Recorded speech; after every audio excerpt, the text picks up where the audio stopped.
ஹல்லேலூயா. கர்த்தர் உங்களை ஆசீர்வதிப்பாராக. யாத்ராகம புஸ்தகம் 16வது அதிகாரம் 31வது வசனத்தை நாம் வாசிக்கலாம்.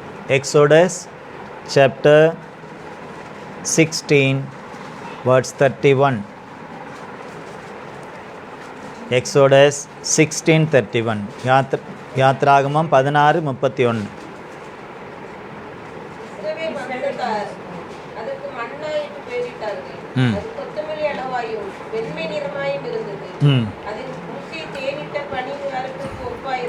ஆமென். கர்த்தருடைய பரிசுத்த நாமம் மகிமைப்படுவதாக. நாம் செபிக்கலாம். பரலோக பிதாவே, ஆசீர்வதிக்கப்பட்டதான இந்த வேலைக்காக நாங்கள் நன்றி செலுத்துகிறோம். தேவரே, நீர் எங்கள் மத்தியிலே இருக்கிறவராயிருக்கிறேன். எங்கள் அன்பின் பரிசுத்த ஆவியானவர் நீர்தாம் எங்கள் மத்தியிலே நீர் அசைவாடி இந்த வேத வசனத்திலே மறைந்துள்ளதான மறைப்பொருள்களை, ஆழ்ந்த கருகலான சத்தியங்களை நீர் எங்களுக்கு வெளிப்படுத்தி தந்து அவைகளை நாங்கள் கை கொண்டு வருகைக்கு நாங்கள் ஆயத்தப்படும் நீர் எங்களை பலப்படுத்த வேணுமா நாங்கள் செபிக்கிறோம். தடைகள் எல்லாம் நீக்குங்க. எல்லா அந்தகார வல்லமையின் கிரிகளை நீங்கள் அப்புறப்படுத்தி பரிசுத்த ஆவியானவர் தாமே இந்த நேரத்தை நீர் ஆசீர்வதித்து கொடுக்க வேணுமா நான் செபிக்கிறேன். அடிமையை மறைத்து நீர் மாத்திரம் வெளிப்படுங்க. என்னோடும் பேசுங்க, உடைய பிள்ளைகளோடும் கூட பேசுங்க. இயேசுவை நாமத்தில் ஒப்பு கொடுத்து செபிக்கிறோம் பிதாவே, ஆமென். ஹல்லேலூயா. மறுபடியும் வாசியுங்கள். இஸ்ரவேல் வம்சத்தார் அதற்கு மன்னா என்று பெயரிட்டார்கள்.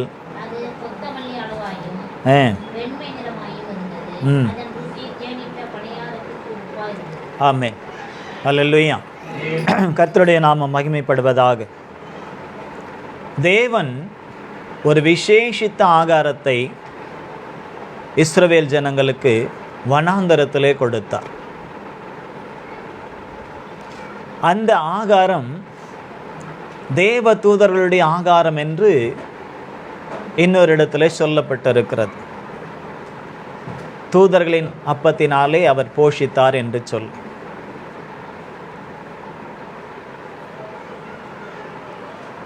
அது எப்படி இருந்தது என்றும் சொல்லப்பட்டிருக்கிறது. எப்படி இருந்ததா? அதனுடைய சைஸ் எப்படி இருந்துச்சு? அது எந்த மாதிரி? கொத்தமல்லினா எது? கொத்தமல்லி தெரியுமா? தனியா, அக்கா தனியா. ஆமாம், அந்த சைஸில் இருந்ததான். ஆனால் அதனுடைய நிறம் எப்படி இருந்துச்சு? வெண்மை நிறமாய் இருந்தது. அதனுடைய டேஸ்ட் எப்படி இருந்துச்சு? தேனிட்ட பணியாரம். சாப்பிட்ருக்கீங்களா யாராவது தேனிட்ட பணியாரம்? இல்லை. நானும் ஒவ்வொரு முறையும் இந்த மாதிரி வரும்போதெல்லாம் சொல்கிறேன், செய்யுங்க, எனக்கும் கொஞ்சம் கொடுங்க அப்படின்னு. இதுவரையிலும் யாரும் அதை ஆசைப்பட்டு செய்யவும் இல்லை. தேனி எங்கேயா? ஊருக்கு போனீங்கல்ல, ஊருக்கெல்லாம் போகிறீங்கல்ல, அங்கெல்லாம் கிடைக்கும். கொம்பு தேன் கிடைக்கும், நல்ல மலை தேன் கிடைக்கும். வாங்கிட்டு வாங்க, செய்யுங்க, நீங்களும் சாப்பிடுங்க, எனக்கும் கொஞ்சம் கொடுங்க. கர்த்தர் உங்களை ஆசீர்வதிப்பாராக. தேனிட்ட பணியாரம் நம்ம ஊர்லெல்லாம் சொல்லுவாங்க, தேனும் தினை மாவும் அது அவ்வளவு ஆரோக்கியம் என்று சொல்லும். நமக்கு தினைனாலே என்னென்னு தெரியறதில்லை. இப்போ ஒரு சிலருக்கு தெரியும். சில பேருக்கு தினை மாவுன்னா தினைன்னா எங்கே இருக்குது, இங்கே கிடைக்குதா அப்படின்னா கிடைக்குது. அதை வாங்கி சாப்பிடணும். அது நல்ல சிறுதானியங்கள் உடலுக்கு ரொம்ப ஆரோக்கியம். சரி, இங்கே தேவன் கொடுத்ததான இந்த ஆகாரத்தினுடைய காரியம், இது பூமிக்குரிய ஆகாரம் அல்ல. பூமியிலே மனுஷர்கள் சாப்பிட்ட ஆகாரமும் அல்ல. ஆனால் எகிப்திலிருந்து தம்முடைய ஜனங்களை விடுவித்து தேவன் வழி நடத்தி கொண்டு வந்ததான வனாந்தரத்திலே அவர்களுக்கு சாப்பிடுவதற்கு எந்த விதமான ஆகாரம் இல்லை. எகிப்திலிருந்து அவங்க புறப்படும்பொழுது கொஞ்சம் எல்லாரும் கொஞ்சம் என்ன செய்திருந்தாங்க? சப்பாத்தி மாவு பிசைஞ்சு வச்சுருந்தாங்க.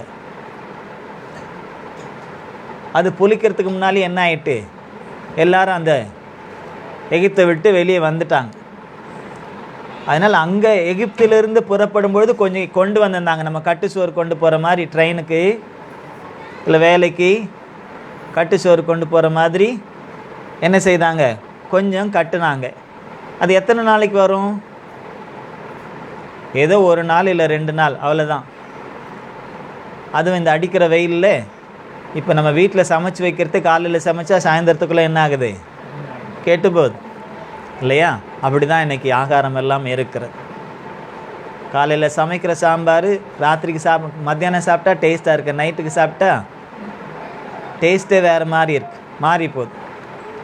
அந்த திக்னஸும் கூட மாறிடுது. இப்போ வெயில் காலத்தில் அப்பப்போ செஞ்சு சாப்பிட்டுக்கிறது நல்லது, வேஸ்ட் ஆகாமல் இருக்கும் இல்லையா? கொஞ்சம் மாச்சப்படாமல் அப்பப்போ கொஞ்சம் செய்து சாப்பிட்டது வேஸ்ட் ஆகாமல் இருக்கும். கர்த்தருடைய நாமத்திற்கு மகிமை உண்டாகட்டும். நல்ல பசி எடுக்கிற நேரம், பாஸ்டர் பசியாக இருக்கிற நேரத்தில் இதெல்லாம் பேசுகிறீங்களேன்னா பரவாயில்ல, நம்ம உபவாசம் இருக்கோன்றது ஞாபகத்தில் வச்சுக்கினா பசி தெரியாது. ஆமென், அல்லேலூயா. கர்த்தர் உங்களை ஆசீர்வதிப்பாராக. தேவன் கொடுத்ததான ஆகாரம் இது. எகிப்திலே அவர்கள் சாப்பிட்ட உலக பிரகாரமான ஆகாரம் அல்ல. இதுவரை இந்த ஆகாரத்தை அவர்கள் பார்த்ததும் இல்லை, புசித்ததும் இல்லை. அப்படிப்பட்டதான ஒரு ஆகாரத்தை தேவன் அவர்களுக்கு கொடுத்தார். அவங்களுக்கு ஹிந்தி வேணும் போல இருக்கே. பா,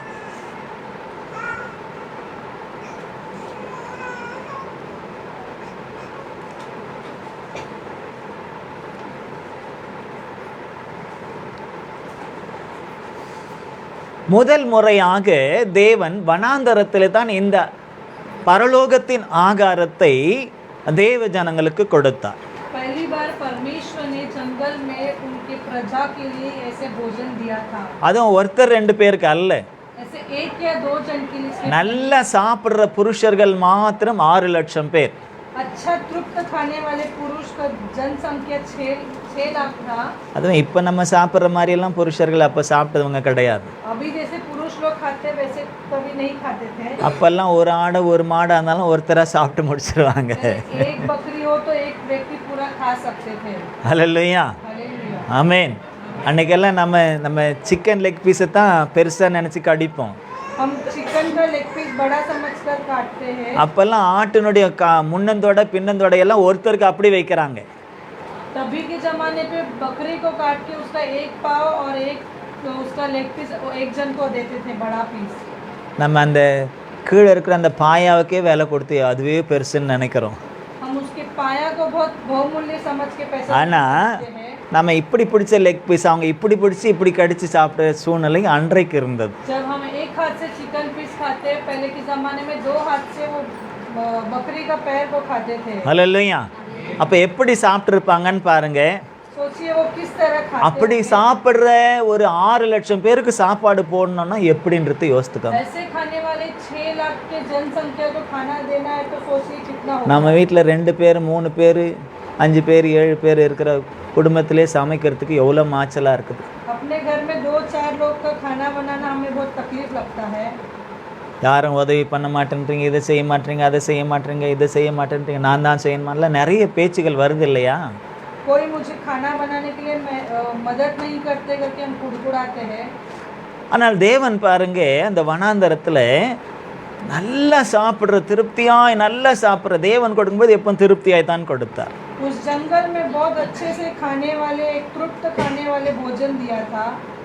அவங்க எவ்வளோ சாப்பிடுவாங்கன்னு தேவன் தெரிஞ்சுதான் அதை அளந்தே கொடுத்துருக்கிறார். वो कितना खा सकते हैं परमेश्वर से नाप कर दिया था. அதுவும் எத்தனை பேர் இருக்காங்க உங்கள் குடும்பத்தில் அத்தனை நீங்கள் எடுத்துக்கங்க அப்படின்னு சொல்கிறார். उनके परिवार में कितने लोग हैं उतना हिस्सा से ले लीजिए करके कहा. அவ்வளவாய் சேர்த்து கொள்ளுங்கள் என்று சொல்லுகிறார். उतना बटोर लीजिए அப்ப कहा. அந்த அளவுக்கு அவர் வனாந்தரத்திலே இந்த ஆகாரத்தை, பரலோகத்தின் ஆகாரத்தை, தேவ தூதர்கள் புசித்த ஆகாரத்தை மனுஷர்களுக்கு, தம்முடைய பிள்ளைகளுக்கு அவர் கொடுத்தார். ऐसे तृप्त भोजन स्वर्ग से देवदूत लोग खाकर वो उनके द्वारा मनुष्यों के लिए दिया गया. பரலோகத்தின் ஆகாரம் கூட வெண்மையாக தான் இருக்குது. स्वर्ग का भोजन भी जो है वो श्वेत है. இன்னைக்கு வெண்மையை குறித்து பேசினா சில பேருக்கு அது பாரம்பரியம், அது இன்னைக்கு புதுசாக சொல்கிறாங்க அது பெந்தைகோஸ்தே பாரம்பரியம் அப்படின்னு சில வெடிச்சு பேசுகிறவங்க அப்படி சொல்கிறாங்க. अभी अगर श्वेत के बारे में अगर हमको बताएंगे तो लोग कहेंगे पेंटेकोस्ट के बारे में बताते हैं। பெந்தேகோஸ்தேனா என்னன்னு தெரியாமல்னால அப்படி பேசுறாங்க. पेंटेकोस्ट का मतलब वो नहीं जानते इसलिए उसके बारे में बुराई ஆனா இன்னைக்கு இருக்கக்கூடிய பெந்தேகோஸ்தர்காரங்க எல்லாரும் பெரும்பாலும் இன்னைக்கு எல்லாமே ஆவியின் நிறைவு இல்லாமல் அந்த ஆவிக்குரிய கிரியைகள் இல்லாமல் தேய்ந்து போனதினால இன்றைக்கு விடைக்க வேண்டிய சூழ்நிலைகள் ஆரம்பமாகிவிட்டது. लेकिन आज के पेंटेकोस्ट के लोग जो है पवित्र आत्मा को न पाकर वो अपने मन के मालिक बन गए हैं। பிரியமானவர்களே, प्रिय लोग, பெந்தேகோஸ்தே என்று சொன்னால் पेंटेकोस्ट मतलब ஆவியை பெற்றவர்கள் என்று பொருள். पवित्र आत्मा को पाया हुआ, பரிசுத்த ஆவியை பெற்றவர்கள் என்று பொருள். पवित्र आत्मा को पाया, பரிசுத்த ஆவியினுடைய கிரியைகளை வெளிப்படுத்துகிறவர்கள் என்று பொருள். पवित्र आत्मा को क्रिया को प्रकट, பரிசுத்த ஆவியினால நடத்தப்படுகிறவர்கள் என்று பொருள். पवित्र आत्मा के द्वारा अगुवाई करना। ஹல்லேலூயா. हालेलुया। அப்ப நம்ம பார்க்கிறோம் பரலோகத்தினுடைய வஸ்திரமும் வெண்வஸ்திரம் தான். स्वर्ग का कपड़ा भी जो है वो श्वेत है। நிறைய இடத்துல தூதன் தோன்றினான் என்று நாம் பார்க்கிறோம். बहुत जगह देखेंगे तो स्वर्गदूत அப்படி தோன்றின பொழுதெல்லாம் தூதர்கள் கலர் கலரா ட்ரெஸ் போட்டிருந்தாங்கன்னு எங்கேயுமே சொல்லப்படல. स्वर्गदूत बताते तो वहाँ पे रंग बिरंग कपड़े नहीं पहने थे। வெண்மை வஸ்திரத்தோடு தான் அவர்கள் காணப்பட்டார்கள் என்று சொல்லப்படுகிறது. இயேசு கிறிஸ்துவும் கூட இந்த மாம்சத்தில் இருந்த பொழுது जब यीशु मसीह भी शारीरिक மறுரூப மலையில் அவர் மறுரூபமான பொழுது जब रूपांतर हुए थे அவருடைய வஸ்திரம் வெண்மை ஆயிற்று என்று நாம் பார்க்கிறோம். उनका जो कपड़ा था वो श्वेत हो गया। ஹல்லேலூயா. அதுவும் பயங்கரம், அந்த வெண்மையை சொல்ல முடியாத அந்த அளவுக்கு வெண்மை ஆயிற்று என்று நாம் பார்க்கிறோம். श्वेत को हम कभी प्रकट नहीं कर सकते। ஆகவே பரலோகத்தினுடைய கிரியைகள் எல்லாம் பரிசுத்தமாய் வெண்மையாய் தான் இருக்கிறது. ये स्वर्ग की क्रिया जो है वो एकदम श्वेत, அதை நினைவுபடுத்தும்படியாகவும் அதிலே நாம் நடந்து நம்மை காத்து கொள்வதற்காகத்தான் வெண்வஸ்திரத்தை உடுத்திக் கொள்ளுங்கள் என்று சொல்லப்படுகிறதை ஒழிய याद दिलाता है कि पवित्र में चलने के लिए हमें वो श्वेत कपड़ा पहनने के लिए, வெண்வஸ்திரம் உடுத்தினா தான் பரலோகம் போவாங்கன்னு யாரும் சொல்லல. श्वेत कपड़े पहनने से ही आप स्वर्ग राज जाएंगे करके कहानी कोई ஆனால் है। அது எல்லாருமே ஒன்று போல வெண்வஸ்திரத்திலே வரும் பொழுது ஒரு ஏற்ற தாழ்வுகள் இல்லாமல் இருக்கும். अगर सब लोग श्वेत कपड़े में आते हैं तो एक दूसरे के अंदर भेदभाव नहीं होता। ஏன்னா கலர் அப்பப்போ என்ன செய்யும், சில நேரத்தில் நம்முடைய கண்களை பறிக்கும். जो रंग कपड़े हैं जो हमारे आँख को ललचाता है। கலர் வஸ்திரம் தரிக்கிறவங்கள தவறுன்னு சொல்ல வரல. रंग के कपड़े पहनते वो गलत ஒரு नहीं ஸ்கூல்ல நம்ம எடுத்துக்கிட்டோம்னா அங்க ஒரு யூனிஃபார்ம் வைக்கிறாங்க. है। एक स्कूल में हम देखेंगे तो वो लोग यूनिफॉर्म, ஏன் அன்யூனிஃபார்ம்ல எல்லாரும் போலான்னு சொல்லலாம் இல்லையா? बिना स्कूल के कपड़े घर के कपड़े அப்படி में போனா सब ஸ்கூல் लोग எப்படி पहन இருக்கும்? सकता है। அப்படி போனா ஸ்கூல் எப்படி இருக்கும்? अगर वैसे जाएगा तो स्कूल के बच्चे कैसे பார்க்க நல்லா இருக்குமா?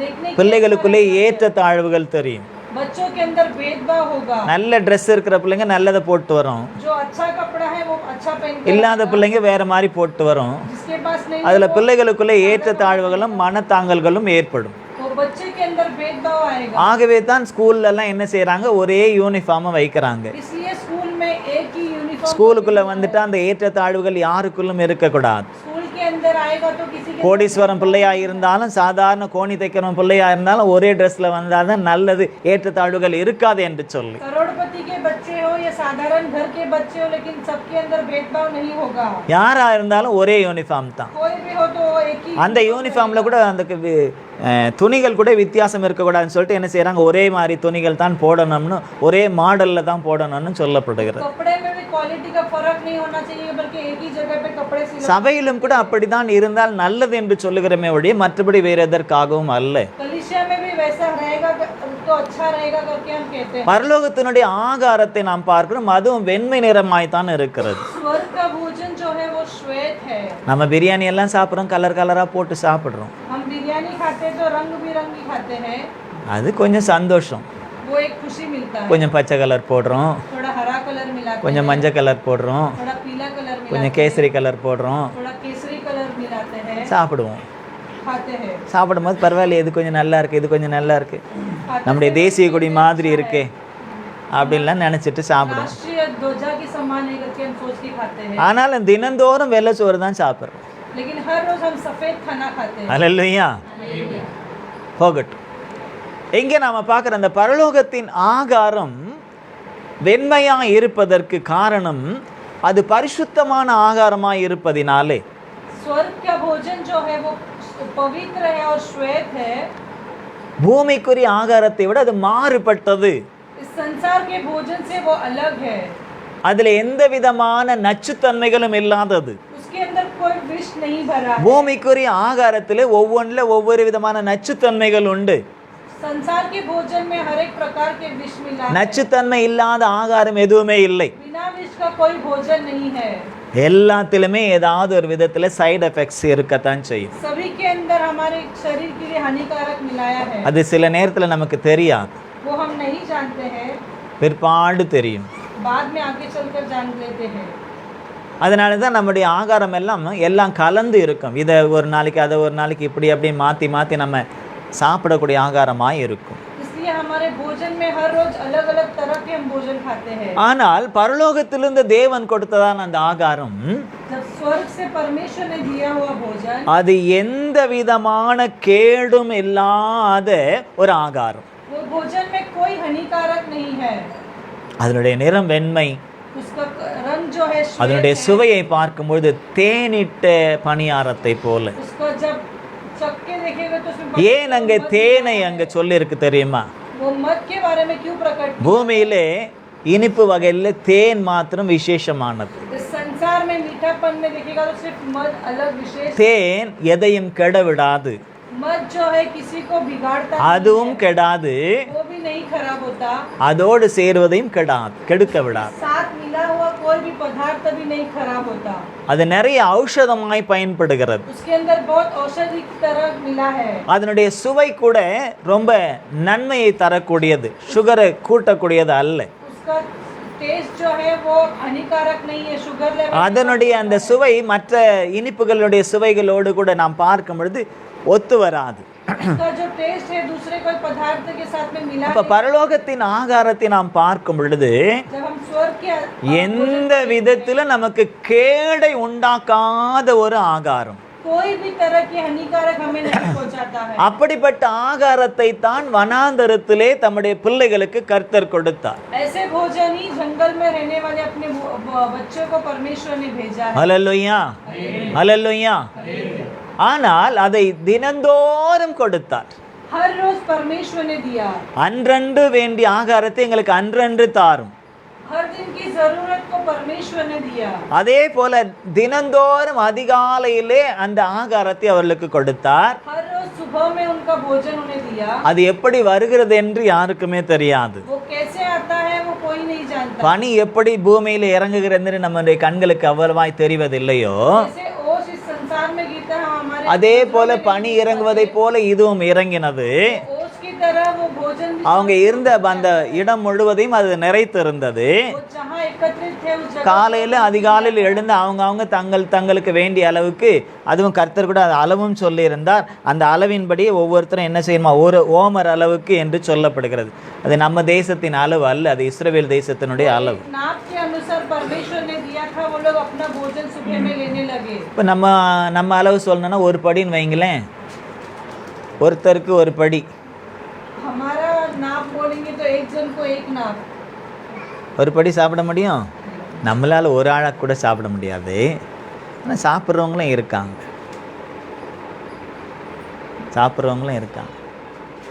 ஆனால் அன்னைக்கு அதிகமாக சாப்பிட்டவங்க.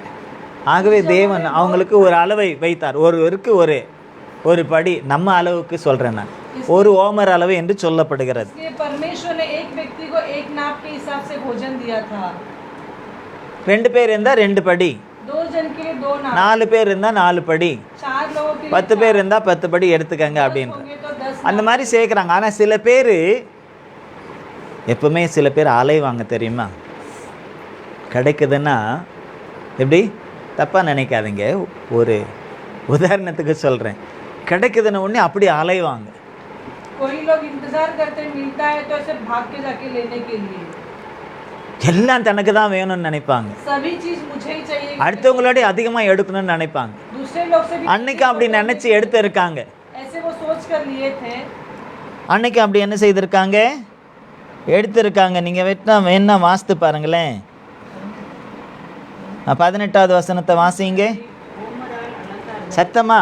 பின்பு அவர்கள் ஆ ஓமரால் அளந்தார்கள். ஆ மிகுதியாய் சேர்த்தவனுக்கு மீதியானதும் இல்லை, ஆ கொஞ்சமாய் சேர்த்தவனுக்கு குறைவானதும் இல்லை. ஆ அவரவர் தங்கள் புசிக்கும் அளவுக்கு தக்கதாக சேர்த்தார். தாங்கள் புசிக்கும் அளவுக்கு தக்கதாக சேர்த்தார். அதிகமாக சேர்த்தாங்களாம். அளந்து பார்த்தா எவ்வளோ இருக்கணுமோ அவ்வளோதான் இருந்ததான். अधिक बटोर लिए थे, बाद में சில பேருக்கு ரொம்ப சாப்பிடுன்னு சொன்னா கூட இல்லை எனக்கு வேண்டாம் அப்படின்வாங்க இல்லையா, சில பேர் இருக்காங்க. कोई लोग को खाना बोलेंगे तो नहीं करके हट जाते हैं. இருந்தாலும் கொஞ்சமாவது எடுத்துக்கோங்க அப்படின்னும் பொழுது எடுத்துக்குவாங்க. அந்த மாதிரி சில பேர் கொஞ்சமாக சேர்த்தாங்களாம்.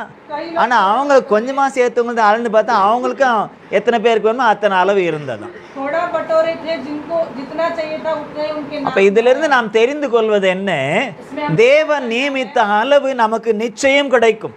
परमेश्वर ने हमारे लिए नापा हुआ हर एक நமக்கென்று என்ன ஆசீர்வாதத்தை அவர் நியமித்து வைத்திருக்கிறார், அந்த ஆசீர்வாதம் நமக்கு நிறைய உண்டு. हमारे लिए रखा हुआ आशीर्वाद वो हमारे लिए जरूर मिलेगा. ஐயா எனக்கு மட்டும்தான் வேணும்னாலும் என்ன இருக்கணுமோ அதுதான் இருக்கும். मुझे चाहिए करके अकेले बांटोगे, இல்லை எனக்கு இது போதும்னு சொன்னாலும் நமக்கு என்ன இருக்கணுமோ அதுதான் இருக்கும். मुझे काफी है कहने से जितना देना है उतना ही देगा. அவருக்கு தெரியும் நமக்கு எந்த அளவு வேண்டும் என்று சொல்லி. परमेश्वर जानता है कि आपको जरूरत कितना है. இப்படி தேவன் அந்த அதிகாலை வேளையிலே பனி இறங்கும் பொழுது இரவில் அதுவும் இறங்கி இருக்கிறது பார்க்குறாங்க. அவங்களுக்கு என்னன்னு தெரியல. जैसे सुबह में ओस गिरता है उसी तरह उनका भोजन வெள்ளை வெள்ளையா உருட்சியா இருக்கு. पर वो नहीं जाने वो क्या था, என்னன்னு தெரியல. क्या है करके नहीं जानते. என்னன்னு கேட்டாங்க. क्या करके पूछा, அந்த என்னன்னு கேட்டது தான் மன்னான்னு ஆயிப்போச்சு. क्या करके पूछने से उसे कहा कि मन्ना. மன்னானா என்ன அர்த்தம் தெரியுமா? मन्ना का मतलब क्या है, என்ன. उसका मतलब क्या.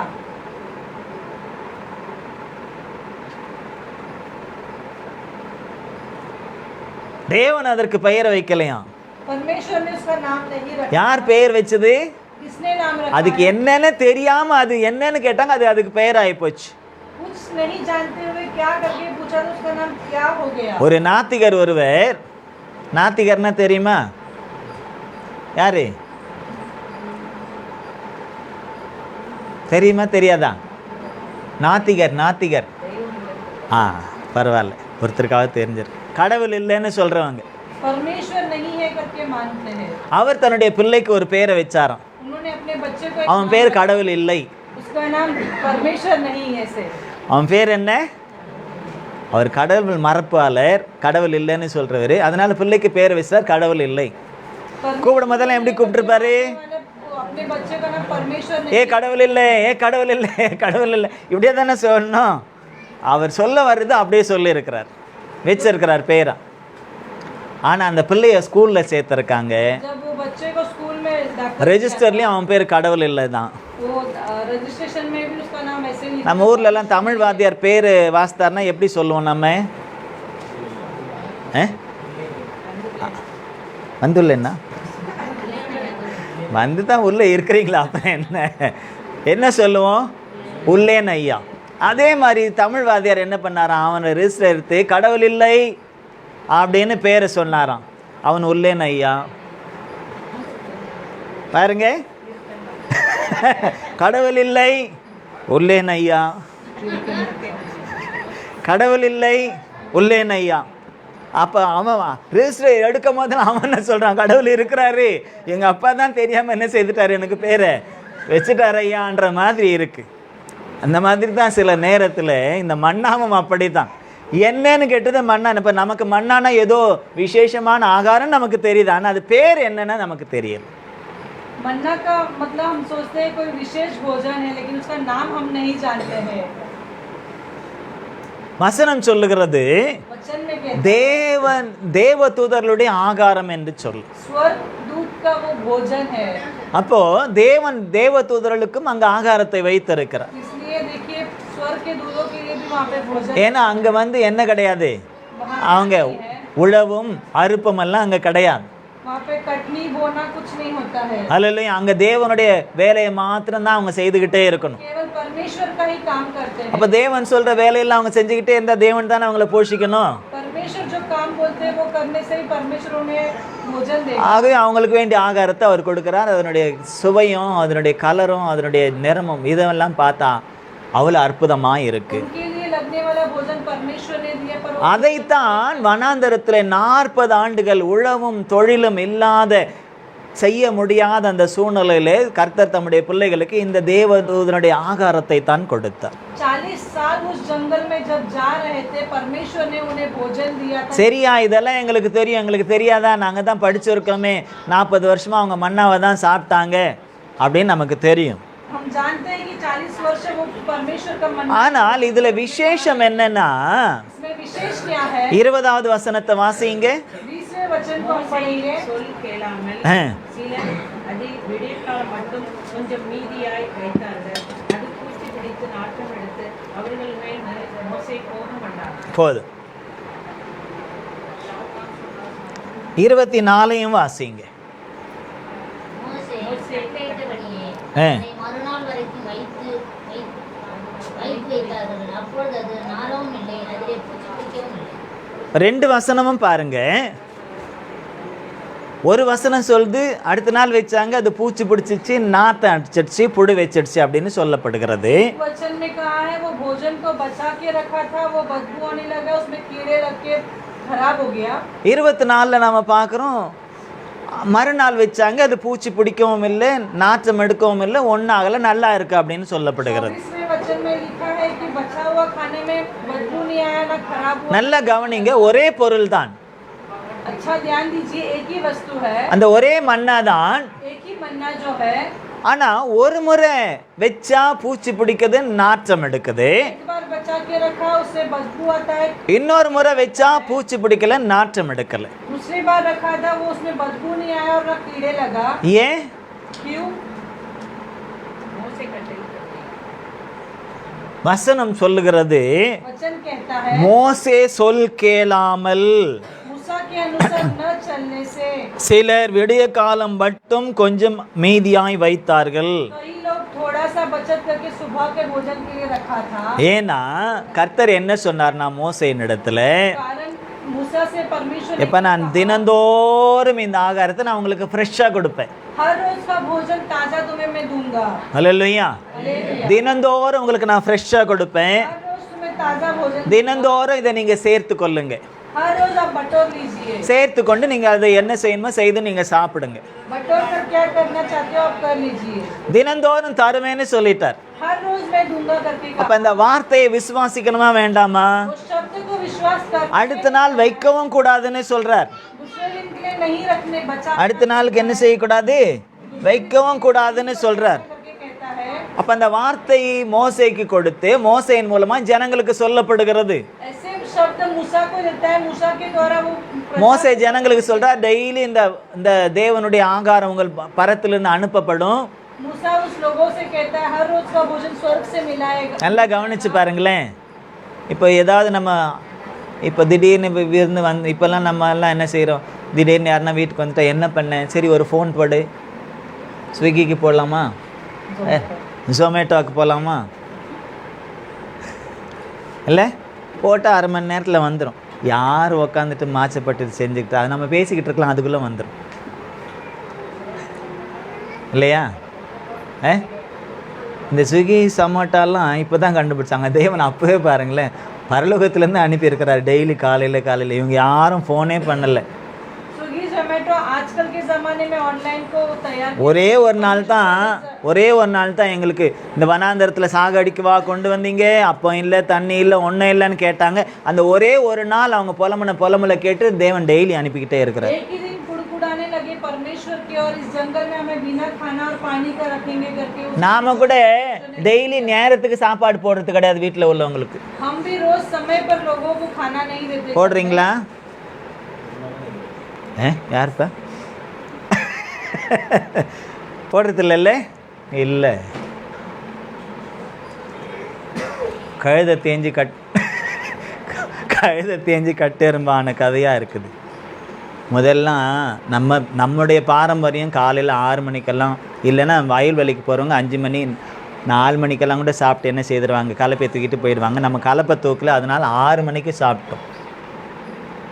அதுக்கப்புறம் கொஞ்சம் கொஞ்சமாக 7 மணி ஆச்சு, அப்புறம் கொஞ்சம் கொஞ்சமாக 8 மணி ஆச்சு, கொஞ்சம் கொஞ்சமாக 9 மணி ஆச்சு, 10 மணி ஆச்சு. இப்போ 11 மணி ஆனால் கூட காலை அது பிரேக்ஃபாஸ்ட்னே சொல்ல முடியலை. அது என்ன ஆகாரம், லஞ்சுன்னு சொல்ல முடியாது. 12 மணிக்கு பின்னால் தான் லஞ்சு. எந்த நேரம்னே நமக்கு தெரியறதில்ல. மத்தியானம் லஞ்சுனா எத்தனை மணிக்குள்ளே முடிக்கணும், दोपहर का भोजन कितने बजे के अंदर खाना, நைட்டு டின்னர் எத்தனை மணிக்குள்ளே முடிக்கணும். रात का भोजन कितने बजे के अंदर खाना. இன்னைக்கு இந்த நிலைப்பாடு இல்லாதனால தான் ऐसे हमारे अंदर समय का नियुक्त நம்ம சாப்பிட்டும் கூட வியாதிகள் இருப்பது. हम खाने के बावजूद भी हम டாக்டர் கிட்ட போனால் அடிக்கடி இதை தான் சொல்லுவார், डॉक्टर के पास जाने से बार बार यही நீங்கள் कहेगा, எப்படி சாப்பிட்றீங்க, आप लोग कैसे खाते हो, வாயால் கையால் தான் சாப்பிட்றேன். मुंह से அதை हाथ से கேட்கல. खाते हैं, वो नहीं டைம் என்ன, समय क्या है. டைமு அது பாட்டுன்னு ஒவ்வொரு நாளைக்கு ஒவ்வொரு டைம். हर एक दिन अलग अलग समय पर हम खाते हैं. ஊருக்கெல்லாம் போனோமா சீக்கிரம் டிஃபன் கொடுத்துருவாங்க. गांव में जाएगा तो जल्दी भोजन मिलता है. அங்கே நம்மளுக்கு இங்கே லேட்டாக சாப்பிட்டு அங்கே சீக்கிரமாக சாப்பிட முடியாது. यहाँ बहुत लेट खाने के बाद சரி ஒரு வாரம் எடுத்து சீக்கிரம் சாப்பிட்டு இங்கே வந்து பார்த்தா இங்கே கிடைக்காது. एक हफ्ता हम अपने समय पर खाने के बाद यहाँ आएगा तो இங்கே பாம்பே டைம், यहाँ बॉम्बे का समय है, அது சென்னை டைம் वो गांव का समय है. இல்லையா? நாம் எங்கே இருந்தாலும் நாம் யாருன்றத நினைவு கூறும். हम कहाँ है करके தேவன் பாருங்க, அதிகாலையில் பனி பெய்யும் போது அதுவும் இறங்குறது, தேவையானது காலையிலேயே கொடுத்துட்றார். परमेश्वर देखिए ओस गिरने के வீட்டுக்கு வா நான் பார்த்துக்கிறேன்றாங்க. भोजन भेजता है. போய் போட்டா கொடுக்குற பாஸ்டர்கிட்ட.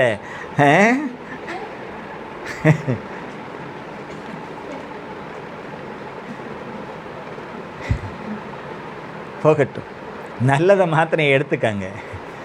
தேவன் செய்யறத மாத்திரம் பாருங்க, வேற எதையும் பார்க்காதீங்க. அதிகாலையில் அந்த நேரத்தோட ஆகாரத்தை கொடுக்கும் பொழுது அது நமக்கு ஆரோக்கியத்தை கொடுக்கிறது. भोर के समय में जब भोजन देता है वो हमारे शरीर के लिए आरोग्यदायक है. நம்ம நேரத்துக்கு இந்த சரீரம் ஒத்து வராது. हमारे समय के अनुसार हमारे शरीर, இது நம்முடைய சரீரம் அல்ல. ये हमारी शरीर नहीं है. சகலத்தையும் அதினதின் காலத்திலே நேர்த்தியாய் செய்திருக்கிற தேவனுக்கு சொந்தமானது. सभी कार्यों अपने समय पर नियुक्त किया है. இதுல எல்லாத்தையுமே அவர் டைம் செட் பண்ணி தான் வைத்திருக்கிறாரு. इसके अंदर परमेश्वर ने समय को नियुक्त किया है. இன்னைக்கு டாக்டருங்க சொல்றாங்க ஒவ்வொரு அவயவத்துக்கும் இந்த டைம் இருக்கு அப்படின்னு சொல்றாங்க. डॉक्टर बोलता है हर एक अवयव को अलग अलग समय है. ஆஃப்டர் ஆல் ஒரு 5 வருஷம் படிச்சுட்டு வந்த டாக்டர் சொல்றாரு, இது இப்படி இருக்குது, இந்த டைம் இது இயங்குது, அதுக்கு அந்தந்த நேரத்தில் நீங்கள் இதை செய்யணும் அப்படின்னு சொல்றாங்க. डॉक्टर का पद के लिए 5 साल पढ़कर आने के बाद वो जानते हैं कौन से अवयव के लिए क्या समय देना. ஆனா நம்மளை டாப் டு பாட்டம் பார்த்து உருவாக்கின தேவன், சிருஷ்டித்த தேவன். लेकिन हमें सृष्टि किया हुआ परमेश्वर, நம்முடைய சரீரத்திலேயே கடிகாரம் இருக்குங்க. हमारे शरीर के अंदर கவனிங்க, घड़ी को बसाया है. நம்முடைய சரீரத்தில் என்ன இருக்கு हमारे शरीर के अंदर क्या है? சொல்லுமா? கவனிக்கணும். நம்முடைய சரீரத்திலே என்ன இருக்கு? हमारे शरीर में கடிகாரம் இருக்கு. அல்லேலூயா. நம்முடைய சரீரத்திலே இந்த பூமி இருக்கு. हमारे शरीर में इस भूमि है. பூமியில எத்தனை % தண்ணி இருக்கு தெரியுமா? इस पृथ्वी में कितना प्रतिशत पानी है? 74. அதாவது 75% முக்கா அளவுக்குள்ள கொஞ்சம் கம்மி. 74% சரி, முக்கா, அதாவது 1/3 பங்கு நிலம்தான். மற்றதெல்லாம் என்ன இருக்கு? ஃபுல்லாக தண்ணியாக தான் இருந்துச்சு. தேவன் தான் கொஞ்சம் ஒதுக்கி வச்சிருக்கிறார். 3 में 1 भाग पानी है. परमेश्वर उसमें से हमें बचा के இந்த சரீரத்திலையும் அதே தான். इस शरीर में भी उसी तरह है. இதுல தண்ணி அளவு தான் 75%. पानी का प्रतिशत है 75% है. மற்றது மண்ணு மாதிரி 25%. मिट्टी के समान 25% हमारे அதையும் எதையும் சேர்த்து தானே வச்சிருக்கிறாரு. वो भी हमें मिला. ஏன்னா அங்கேருந்து வந்தது இதுன்னு நம்ம தெரிஞ்சுக்கணும். वही அப்ப அதோடு ஒன்றித்து வாழ நாம் தேவன் நமக்கு ஆதியிலே கற்றுக் கொடுத்திருக்கிறார். उसी के साथ मिलकर जीने के लिए परमेश्वर ने हमें सृष्टि से बताया है. அல்லேலூயா. எதை எப்படியெல்லாம் அவர் இணைத்து செயல்படுத்தி சிருஷ்டித்தாரோ அதோடு கூட நாம் இணைந்து தேவனோடு கூட இணைந்து நாம் செயல்படும்போது நமக்கு ஒரு புதிய ஆசீர்வாதமும் ஆரோக்கியமும் சந்தோஷமும் சமாதானமும் உண்டாகிறது. इसे जुड़ाकर परमेश्वर ने हमें बनाया है. उससे जुड़कर हमें खुशी और आनंद हमारे अंदर. அப்போ நம்முடைய டைம் இல்லை, हमारे वक्त के अनुसार தேவன் எப்படி டைமை உருவாக்கி வச்சிருக்கிறாரோ அதற்கேற்றார் போல் நம்முடைய எல்லாம் கிரியைகளும் இருக்கும் என்று சொன்னால் परमेश्वर ने हमारे लिए नियुक्त किया हुआ हर एक समय के अनुसार हम क्रिया நமக்கும் ஆசீர்வாதம், நம்முடைய குடும்பத்துக்கும் ஆசீர்வாதம். हमें भी आशीर्वाद, हमारे परिवार में भी आशीर्वाद. ஹல்லேலூயா. நேத்து கூட ஒரு சகோதரன் சொன்னாரு, कल भी एक भाई ने कहा கரெக்டா 1 மணிக்கு சாப்பிடலன்னா 1 बजे सही समय पर नहीं भोजन करने से, அதுக்கப்புறம் நான் லேட்டா சாப்பிட்டா தலைவலி வந்துடும். उसके बाद मैं खाना खाऊंगा तो मेरे को ஏன்னு தெரியல அப்படின்னா, நான் சொன்னேன் ஏன்லாம் தெரியாமல் இல்லை, கரெக்டாக அந்த 1 மணிக்கு போடுறது அது ஆர்டர். உங்களுக்கு அப்படி பழக்கமாயிடுச்சு உங்கள் சரீரம். 1 बजे खाने का आपका शरीर அப்போ அந்த நேரத்தில் போடலன்னா ஏன்னா அந்த போடக்கூடிய நேரத்தில் உள்ள என்ன ஆகும் தெரியுமா, நம்ம போடக்கூடிய ஆகாரத்தை எல்லாம் செரிமானம் செய்வதற்கு வேண்டி அந்த அசிடிட்டி அது சுரக்கும், அந்த என்சைம்க சுரக்கும். हजम करने वाले जो अकड़िया है वो हजम नहीं करने से एसिडिटी उत्पन्न होता है. நம்முடைய உள்ளக்கூடிய ஆகாரத்தை எல்லாம் செமிக்க வைக்கக்கூடிய அந்த திரவம் சுரக்கும். वो अंदर का हमारी जो அப்போ 1 மணிக்கு அது கரெக்டாக ரெடியாக சுரக்க ஆரம்பிச்சிடும். वो 1 बजे खाने के लिए बराबर. நம்ம 1 மணிக்கு போடலன்னா अगर 1 बजे हम नहीं देने से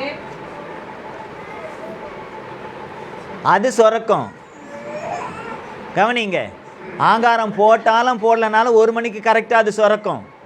भोजन 1 बजे दो नहीं तो वो अपने आप काम करना शुरू हो जाएगा. ஆகாரம் இருந்தால் அதை செரிமானம் செய்யும். वो भोजन रहने ஆகாரம் இல்லைன்னா குடலைத்தான் அது அரிக்கும், पचन करने में क्रिया करेगा. இரைப்பையை தான் அரிக்கும். आपके पिशवी को वो खोजेगा खाने के लिए. நிறைய பேருக்கு இப்படிதான் பிரச்சனைகள் வருகிறது. ऐसे बहुत परिस्थिति लोगों को. தலைவலின்னு தனியாக வியாதி கிடையாது. सिर दर्द जो है एक अलग बीमार. வயிற்றுல ஏதாவது பிரச்சனை வந்தால் தான் தலையில் பிரச்சனை வரும். आपके पेट के अंदर कुछ बीमारी होने से सिर में आता அதை है. நல்ல ஞாபகத்தில் வச்சுக்கோங்க. वो अच्छा याद कीजिए. இரைப்பையும் குடல்கள், பெருங்குடல், சிறுங்குடல் எல்லாம் சரியாக இருந்துச்சுன்னு சொன்னால் தலைவலி அதிகமாக வராது. छोटा आतड़ी बड़ी वाली आतड़ी सही रहेगा तो आपको सिर दर्द नहीं आएगा. அடிக்கடி தலைவலி வருதுன்னா குடல்லையும் இரைப்பையிலையும் ஏதோ ப்ராப்ளம் இருக்குன்னு அர்த்தம். बार बार सिर दर्द होने से आपके पेट के अंदर कुछ. அப்ப தேவன் நேரத்தோடு காலையிலே கொடுத்தார். इसलिए परमेश्वर ने समय पर उनको நீ வேலை செய்யல, ஏன்னா அப்ப அவங்களுக்கு வேலை செய்யறதுக்கான எந்த முகாந்திரமும் இல்லை. काम करो या ना करो लेकिन அவங்க செய்ய வேண்டியதெல்லாம் தேவனுடைய வார்த்தைக்கு கீழ்ப்படிந்து அவர் என்ன சொல்லுவார் அதை செய்து கொண்டு பிரயாணத்தை தொடர்ந்து போய்கிட்டே இருக்கணும். उनका काम क्या था, परमेश्वर की आज्ञा का पालन करके यात्रा में आगे. அதுவே அவங்களுக்கு பெரிய கஷ்டமா இருந்துச்சு. वही उनके लिए बड़ा. இல்லைன்னா போற வழியிலெல்லாம் இங்கெல்லாம் நீ தோண்டி நேர் இது விதைச்சு இதை பண்ணி அதை பண்ணி எல்லாம் நீ போயிட்டே இருக்கணும்னு சொன்னா ஒருத்தனுமே மிஞ்சி இருக்க மாட்டானு. हर एक जगह खड्डा खोद के बीज बोने के लिए कहने से कोई नहीं बचता था.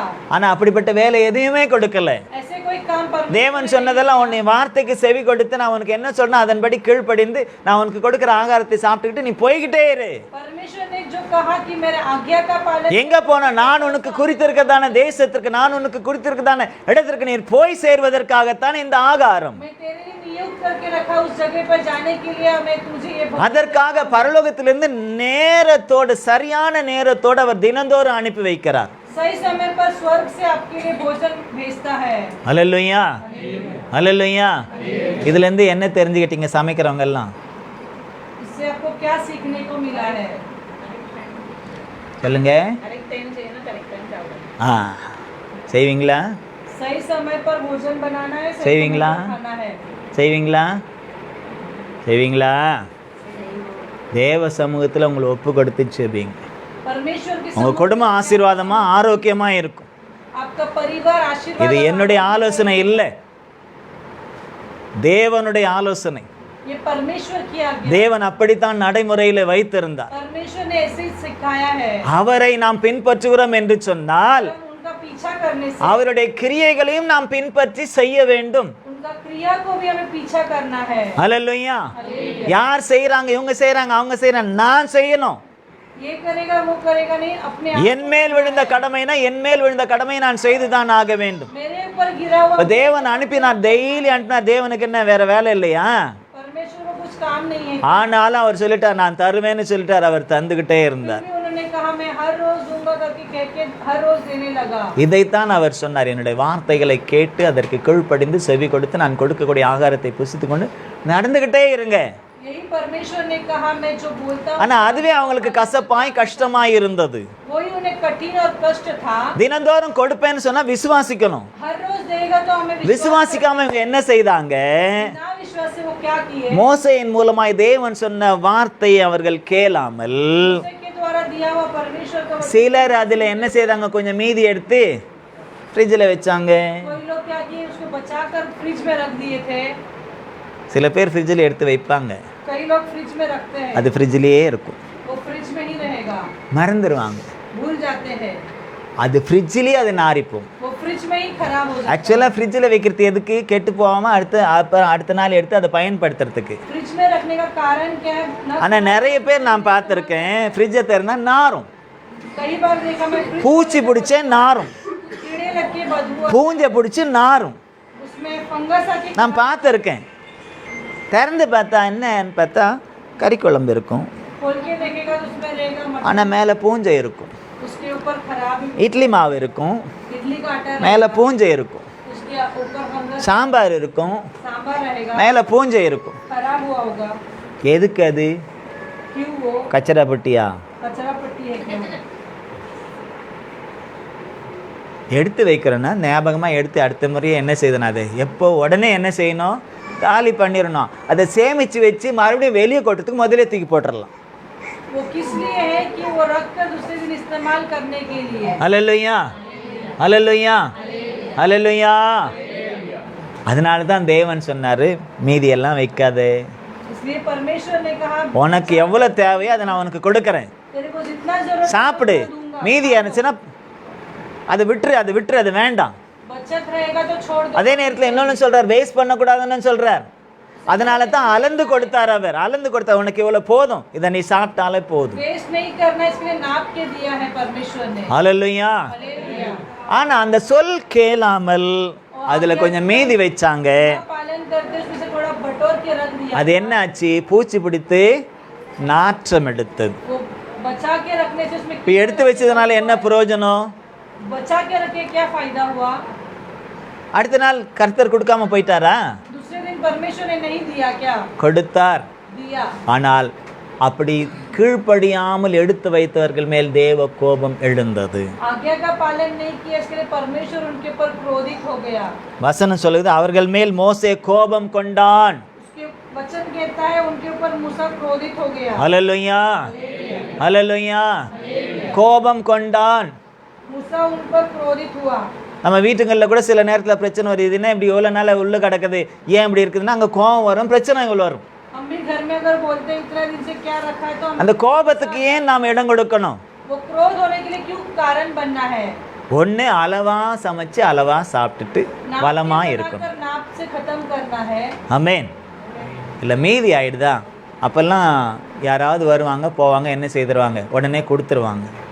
बच जाता है तो कोई आता है तो उसको उठा के दे देते हैं. இப்போ யாரும் அந்த மாதிரி வருதும் இல்லை போகிறதும் இல்லை. अभी कोई आता भी नहीं है और कोई देता भी नहीं है. இப்போ இந்த வசனத்தின்படி நாம் பார்க்கும் பொழுது ये वचन के अनुसार जब हम देखते हैं, நாம் மீதி வைக்க கூடாது. हमें बचत करके नहीं रखना है. அடுத்து நாம் அடுத்த வசனம் 24வது வசனத்தில் நம்ம பார்க்குறோம், 24 वचन जब हम पढ़ते हैं, மோசே கட்டளையிட்டபடி அதை மறுநாள் வரைக்கும் வைத்தார்கள். मूसा की आज्ञा के अनुसार அப்பொழுது அது நாரவும் இல்லை, அதில் பூச்சி பிடிக்கவும் இல்லை. वो बदबू भी नहीं आया और ना उसमें कीड़ा पड़ा. அல்லேலூயா. அது எப்படிங்க வச்சப்போ பூச்சி பிடிச்சிச்சு, நாத்தம் எடுத்தது. कैसे वो पहले रखा था तो उसको இப்போ எப்படி பூச்சி பிடிக்காம இருக்கும், நாராம இருக்கும்? நாங்கள் தான் டெஸ்ட் பண்ணி பார்த்துட்டோமே. अभी कैसे उसमें कीड़ा नहीं लगेगा और बदबू नहीं आएगा? அது எப்படி முடியும்? वो कैसे असंभव है? இந்த ரெண்டு வசனத்திலிருந்து நாம் பார்க்கும் பொழுது दो वचन के अनुसार जब देखते அந்த பொருள், அந்த தானியம் அல்லது அந்த உணவு முக்கியம் அல்ல, वहाँ पे वो धान्य का कोई मुख्यता नहीं. அந்த உணவை கொடுக்கிற தேவனுடைய வார்த்தைக்கு கீழ்ப்படிவது தான் முக்கியம். கவனிங்க, भोजन देने वाला परमेश्वर की आज्ञा का पालन करना ही वो महत्वपूर्ण है. அந்த போஜனத்தை தேவனிடத்திலிருந்து பெற்றுக் கொடுக்கக்கூடிய அந்த ஊழியக்காரனுடைய வார்த்தைக்கு கீழ்ப்படிவது தான் முக்கியம். वो भोजन परमेश्वर की ओर से पाने वाला वो दास का आज्ञा का पालन करना ही महत्वपूर्ण. அந்த போஜனத்தை கொடுக்கக்கூடிய தேவன் என்ன சொல்லி கொடுக்கிறார கட்டளை, அந்த கட்டளையை வெளிப்படுத்தி இதை கைக்கொள்ளுங்கள் என்று சொல்லுகிறானே, அந்த ஊழியக்காரனுக்கு கீழ்ப்படிவதும் முக்கியம். परमेश्वर जब वो दास की ओर वो आज्ञा का पालन करने के लिए कहते हुए भोजन लेता है, उसका आज्ञा का पालन करना ही महत्वपूर्ण है. அப்போ வார்த்தையில என்ன இருக்கு? तो उनके शब्द में क्या है? வார்த்தையில என்ன இருக்கு? उनके शब्द தேவன் கொடுக்கக்கூடிய வார்த்தையில என்ன இருக்கு? परमेश्वर ने दिया उस தேவன் கொடுக்கக்கூடிய கட்டளையில என்ன இருக்கு? परमेश्वर ने दिया வல்லமை இருக்கிறது, उनका सामर्थ्य அது கிரியை செய்கிறது. वो क्रिया करता है, நாருன்னா நாரும், वो बदबू आएगा வைக்க கூடாது. வைய நாராதுன்னா நாராது. रखो नहीं बदबू आएगा कहने से रखना है। ரெண்டுத்துக்கும் வித்தியாசம் இருக்கு. दोनों के बीच में बहुत अंतर है। 6 நாள் அவர் கொடுக்கிறார், 6 दिन देता है, 7வது நாள் கொடுக்க மாட்டேன்னு சொல்றார். 7वां दिन नहीं देगा करके कहता है। ஏனென்றால் कारण क्या है? தேவன் வானத்தையும் பூமியையும் எல்லாவற்றையும் அதில் உள்ள எல்லாவற்றையும் உருவாக்கி தேவன் 7வது நாளிலே ஓய்ந்திருந்தபடினாலே परमेश्वर हर दिन देता है और 7वें दिन अंत में கவனிங்க, विश्राम लेता है। 7வது நாளை அவர் ஆசீர்வதித்து அதை பரிசுத்தப்படுத்தினார்.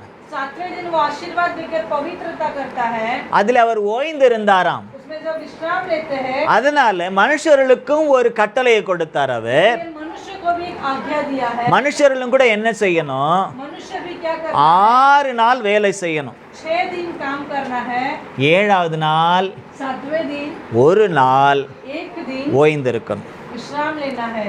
இது இஸ்ரவேலர்களுக்கு கொடுக்கப்பட்ட கட்டளை. ये इजराइल लोगों को दिया हुआ आज्ञा है। ஹல்லேலூயா. இதை கட்டளையாகவே மாற்றி சீனாய் வனாந்தரத்திலே கொடுத்தார். ये आज्ञा को बदलकर सीनाई के पर्वत ஆனா நாம இந்தியாவில் இருக்கோம். अब हम भारत देश में கவனிங்க, हैं। நாம எங்க இருக்கோம்? இஸ்ரவேல் தேசத்துல இருந்தா நம்ம சனிக்கிழமை தான் நமக்கு ஓய்வு நாள். इजराइल देश में अगर रहते तो हमें शनिवार हमारा विश्राम दिन बनता। ஆனா நம்ம இந்தியாவில் இருக்கோம். अब हम भारत देश में हैं, நமக்கு வாரத்தில் முதல் நாள்ல தான் ஓய்வு நாள். हमारे लिए हफ्ता का शुरुआत दिन पहला दिन रविवार को विश्राम दिन है। கர்த்தர் மாத்திரம் தான் சரியா நடத்துறாரு. परमेश्वर ही सही समय पर चलाता மற்ற है। தேசத்துலலாம் நம்ம பார்க்கும்போது வேற விதமா இருக்கு. सब देश में अलग तरह से चलते हैं। வேலை செஞ்ச பிற்பாடு தானே ரெஸ்ட் வேணும். काम करने के बाद ही ரெஸ்ட் எடுத்துட்டு வேலை செய்வாங்களா?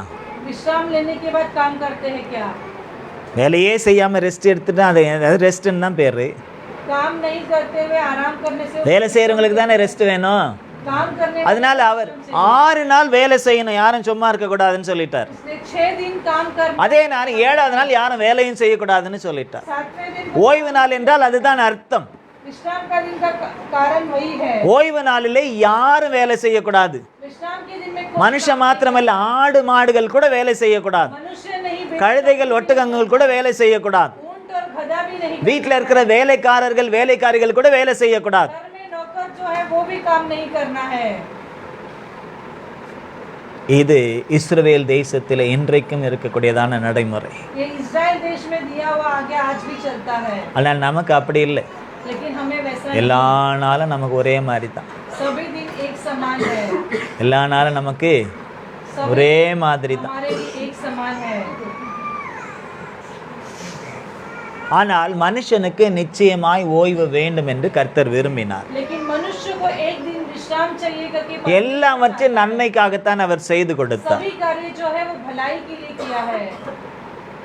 பிரியமானவர்களே, ये लोग இப்போ இந்த 7வது நாள் ஓய்ந்து இருக்கக்கூடிய ஓய்வு நாளாக இருந்ததுனால 7वें दिन हम विश्राम के दिन है, इसलिए அன்னைக்கு நான் ஆகாரம் அனுப்ப மாட்டேன் அப்படின்னுட்டார். उस दिन मैं भोजन नहीं भेजूंगा करके कहा। எங்க किधर எங்க இருந்து அனுப்ப மாட்டேன்? किधर से नहीं भेजेगा? எங்க இந்த ஸ்விக்கில இருந்தா, स्विगी में से नहीं भेजेगा, ஜொமேட்டோல இருந்தா, जोमेटो से नहीं भेजेगा। எங்க இருந்து அனுப்ப மாட்டேனாரு? பரலோகத்துல இருந்து உங்களுக்கு நான் அனுப்ப மாட்டேன். स्वर्ग से आपके लिए भोजन नहीं அன்னைக்கு भेजेगा। ரெஸ்ட். उस दिन आप लोग के लिए विश्राम, ஆனா लेकिन அதுக்கு நான் உங்களை பட்னியும் போட மாட்டேன். इसलिए मैं आप लोग को भूखा नहीं रखूंगा। 6வது நாள் 6वें दिन அடுத்த நாளுக்கு வேண்டியதை, 7वें दिन के लिए அதாவது 6வது நாளுக்கும் 7வது நாளுக்கும் வேண்டிய 2 நாளுக்கு வேண்டிய ஆகாரத்தை 6वें और 7वें दिन உங்களுக்கு நான் கொடுப்பேன். व्रत में दे दूंगा। நீங்க ஏற்கனவே ஒரு ஓமர் எடுக்கிறவங்க, इसलिए आप एक लेने वाले, ஒரு படி எடுக்கிறவங்க, एक नाप लेने वाले, ஒரு ஆளுக்கு 2 படி எடுத்துக்கங்க. एक इंसान के लिए 2 नाप लेने, ஒரு படி என்னைக்கு சாப்பிடுங்க, एक नाप आज के दिन, இன்னொரு படியை நாளைக்கு எடுத்து வைங்க. दूसरे नाप जो है वो दूसरे दिन। ஐயோ நாங்க எடுத்து வச்சுமே நாரி போச்சே, பூச்சி வந்துருச்சே. हम लोग ने निकाल के रखा, वो खराब हो गया, कीड़े लग गए। அனுப்புகிறவர் நான், भेजने वाला मैं हूँ, சொல்லுகிறவர் நான். कहने वाला मैं हूँ, அதை மாத்திரம் செய்யுங்க, उसका आज्ञा का पालन कीजिए, அது கெட்டு போகாது. वो नहीं खराब होगा। அதன் மாதிரி அவங்க எடுத்து வச்சு பார்க்குறாங்க. उसी के तरह वो बचा के रखते हैं। 7வது நாள் அப்படியும் கூட சில பேர் என்ன செய்தாங்க தெரியுமா? 7வது நாளில் நீங்கள் என்ன செய்ய மாட்டீங்க, வெளியே எங்கேயும் காண மாட்டீங்க, அது கிடைக்காதுன்னு சொன்னாலும் கூட 7वें दिन आप में बाहर नहीं जाओगे कुछ नहीं मिलेगा कहने से 27 28 வசனத்தை வாசிங்க. 27 पढ़ेंगे. சிலர் ஆ. அதை சேர்க்க புறப்பட்டார்கள். ஆ. அவர்கள் அதை காணவில்லை. ஆ. அப்பொழுது கர்த்தர் ஆ. மோசேயை நோக்கி, ஆ. என் கட்டளைகளையும் ஆ. என் பிரமாணங்களையும் ஆ. கைக்கொள்ள எந்த மட்டும் மனதில்லாதிருப்பீர்கள். பாருங்க, இன்றைக்கும் அப்படி தான் இருக்குது. ஒரு நாள் கர்த்தருக்குன்னு ஒப்பு கொடுத்து வேலைக்கு போகாமல் லீவை எடுத்துக்கிட்டு லீவு நாளில் கர்த்தரை ஆராதிங்கன்னு சொன்னால் கேட்கறது கிடையாது. आज के जमाने में भी बोलते हैं एक दिन छुट्टी लेकर परमेश्वर की आराधना. அன்னைக்கு கர்த்தர் சொல்கிறாரப்பா எனக்கு 7வது நாள் உங்களுக்கு ஒன்றும் கிடைக்காது, நான் அதெல்லாம் அனுப்ப மாட்டேன்னு சொன்னாலும் கூட 7वें दिन तुम्हें कुछ नहीं मिलेगा करके परमेश्वर ने कहा. சிலர் என்ன செய்தாங்களாம், சேர்க்கறதுக்கு மறுபடியும் பாத்திரத்தெல்லாம் ஏற்கனவே சேர்த்து வச்சுட்டாங்க 2 நாளைக்கு வேணும். ஆனாலும் பாருங்கள் என்றைக்கும் கிடைக்காதா. पहले ही बटोर के रख दिया फिर भी आज भी मिलेगा करके. 6வது நாள் 2 நாளுக்கு வேண்டியதை கொடுத்துட்டாரு. 8वें दिन ही 2 दिन ஆனாலும் மறுபடியும் சட்டி பானை எடுத்துக்கிட்டு கிடைக்குமான்னு வெளியே போய் பார்க்குறாங்க. फिर भी बर्तन लेकर बाहर जाके देखने लगे. அவர்கள் அதை காணவில்லை. वो नहीं पाए. அல்லேலூயா. இப்போ கர்த்தருக்கு கோபம் வருமா வராதா? परमेश्वर को गुस्सा आएगा या नहीं? அவர் சொல்றாரு, उन्होंने कहा என் கட்டளையும் என் பிரமாணங்களையும் கைக்கொள்ள எந்த மட்டும் மனதில்லாது இருப்பீர்கள். मेरी आज्ञा और व्यवस्था को कब तक नहीं मानोगे. சும்மா கிடைக்குது, சும்மா கிடைக்குது. நம்ம ஊரில் ஒரு பழமொழி சொல்லுவாங்க, தானம் கொடுத்த மாட்டே பல்ல பிடிச்சி பார்ப்பாங்களாம். தெரியாது. ஐயோ பாவன் பார்த்து பழம்படுவை கொடுத்தா பின்னால் போட்டு முழம் போட்டு பார்த்தாலாம் 8 கஜம் இருக்கா இல்லை கம்மியாக இருந்து பாதி தான் இருக்குதா, ஒன்றும் இல்லாமல் இருக்கிறதுக்கு கிடைச்சது போதுன்னு நினைக்கல. தானம் கொடுக்குறாங்க, ஓ இது நல்ல மாடா, நல்ல இளம் மாடா இல்லை வயசான மாடா, தானம் கொடுக்கறது எப்படி இருந்தால் என்ன. இதெல்லாம் சில பேருடைய அந்த என்ன சொல்கிறது இந்தியில் நக்கரா இல்லை. சில பேருக்கு என்ன செஞ்சாலும் அதில் ஏதாவது ஒன்று குற்றம் கண்டுபிடிப்பாங்க. कितने भी करो उसमें फिर भी कोई ना कोई गलती निकाल. தேவன் நல்லதை தான் செய்கிறாரு. परमेश्वर अच्छा ही करता है. அவர் சொல்றாரு 7வது நாள் நீங்க அமைதியா ஓய்ந்திருங்கன்னு சொல்றாரு. परमेश्वर कहता है 7वें दिन आप विश्राम करो. இன்னும் 7வது நாள் நீங்க சும்மா தான் இருக்கணும். 6வது நாள் 7வது நாளுக்கு வேண்டிய எல்லா சமையல்லாம் பண்ணி வச்சிருங்கன்னு சொல்றாரு. 7वें दिन का भोजन 6वें दिन में सब बना के रख के आप विश्राम ले. இஸ்ரவேலர்களுக்கு அப்படித்தான் பிரமாணத்தையும் கட்டளையும் கொடுத்தார். इस्राएल लोगों के लिए वैसे व्यवस्था और आज्ञाएं दिया है. ஹல்லேலூயா, हालेलुया. ஹல்லேலூயா. ஆனால் அவர்கள் அதை கை கொள்ளாம लेकिन उसके आज्ञा का पालन 7வது நாளும் போயிட்டு தேடுறாங்க, கிடைக்கல. 7वें दिन भी जाके बटोरते हैं. கர்த்தருக்கு கோபம் வருது. परमेश्वर को गुस्सा आता है. என் பேச்சை கேட்கவே மாட்டீங்களா, मेरे आज्ञा का पालन नहीं करोगे. என் பேச்சை கொஞ்சம் கூட கேட்க மாட்டீங்களா, आज्ञा के पालन உங்க नहीं மனசே இருக்காதா. आपका मन नहीं है क्या. எவ்வளோ வேதனை இருக்கும், कितना दुख होता है, எவ்வளோ வேதனை இருக்கும் அவருக்கு. कितना दुख होता है परमेश्वर. அப்போ இங்க ஆகாரம் முக்கியம் அல்ல. यहाँ पे भोजन. அதனால தான் இயேசு சொன்னார், பிசாசு அவர்கிட்ட கல்லை கொடுத்து அப்பமாகன்னு சொல்லும்படி மனுஷன் அப்பத்தினால மாத்திரமல்ல தேவனுடைய வாயிலிருந்து புறப்படுகிற ஒவ்வொரு வார்த்தையினாலும் பிழைப்பான். शैतान आकर पत्थर लेके कहते से रोटी बना के खाओ, लेकिन परमेश्वर कहता है परमेश्वर के मुंह से निकलने वाले हर एक தேவன் கொடுக்கக்கூடிய தேவ போஜனத்தை அவர்கள் புசித்து தூத போஜனத்தை தூதர்களுக்கு கொடுக்க அவங்க எல்லாம் எப்படி இருக்காங்க, எப்படி இருக்காங்க, தூதன் மாதிரியே தானே இருக்காங்க. வயசாயிடுச்சு அவங்களுக்கு எல்லாரும், அவங்க எல்லாம் எப்படி சிருஷ்டித்தாரோ அப்படியே தான் இருக்காங்களாம். परमेश्वर ने स्वर्ग का भोजन दिया. स्वर्गदूत कैसे है, वो अभी भी जवान ही. மனுஷனுக்கு அதை கொடுத்து பார்க்கறாரு. मनुष्य को भी वो भोजन दे. ஆனால் மனுஷன் அதை கீழ்ப்படிந்து எடுத்துக்கொள்ளல. मनुष्य उसके आज्ञा का पालन नहीं किया. கீழ்ப்படியாம நம்ம என்ன சாப்பிட்டாலும் நமக்கு பிரயோஜனமே படாது. आज्ञा का पालन न करते हुए खाने से हमारे शरीर के लिए कोई लाभ नहीं. கீழ்ப்படியாம आज्ञा का கொடுக்கிறவருக்கு கீழ்ப்படியாம நாம எவ்வளவுதான் வகை வகையா வடிச்சு நம்ம சாப்பிட்டாலும் அது நமக்கு பயன்படாது. जो देता है उनका आज्ञा का पालन न करने से அதனால தான் இயேசு சொன்னார், வனாந்தரத்துல மன்னா சாப்பிட்டவங்க எல்லாரும் செத்து போனாங்க. इसलिए यीशु ने कहा मन्ना जो खाए वो सब मर. ஆனால் தூதன் சாகலையே, लेकिन स्वर्गदूत नहीं मरे. ஏன் இவர்கள் மரித்தார்கள்? वो क्यों मर गए. இது தேவனுடைய போஜனம் அல்லவா.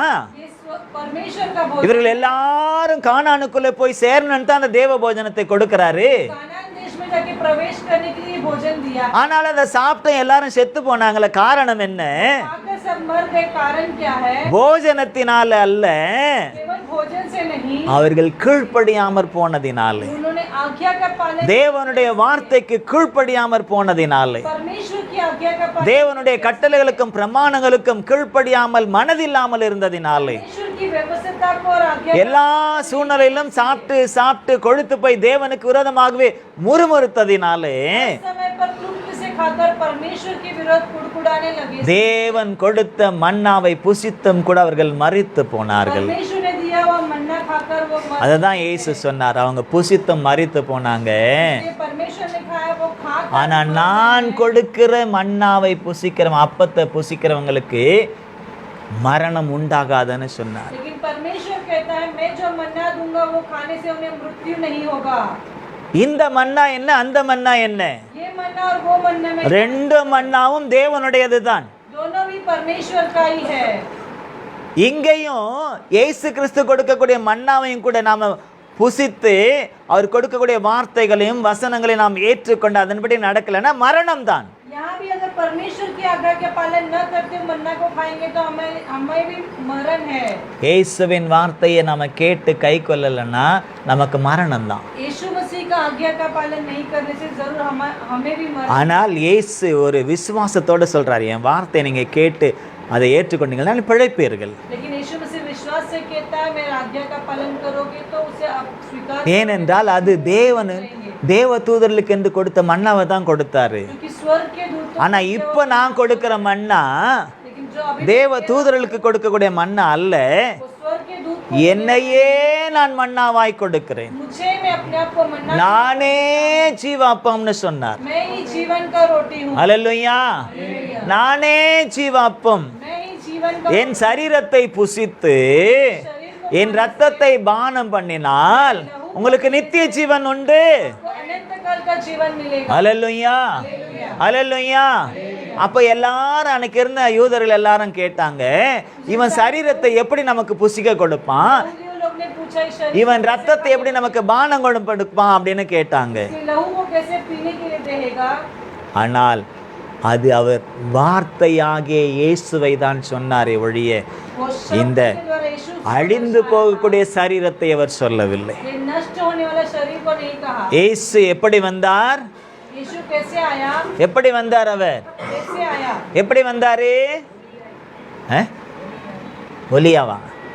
இல்லை, ஒலியா வந்ததும் உண்மைதான், ஆனா அவர் வார்த்தையாய் தான் வந்தார். वो शब्द के रूप में आया। அந்த வார்த்தை தான் நம்ம வாசிக்கிறோம் இல்லையா, யோவான் 1 அதிகாரம்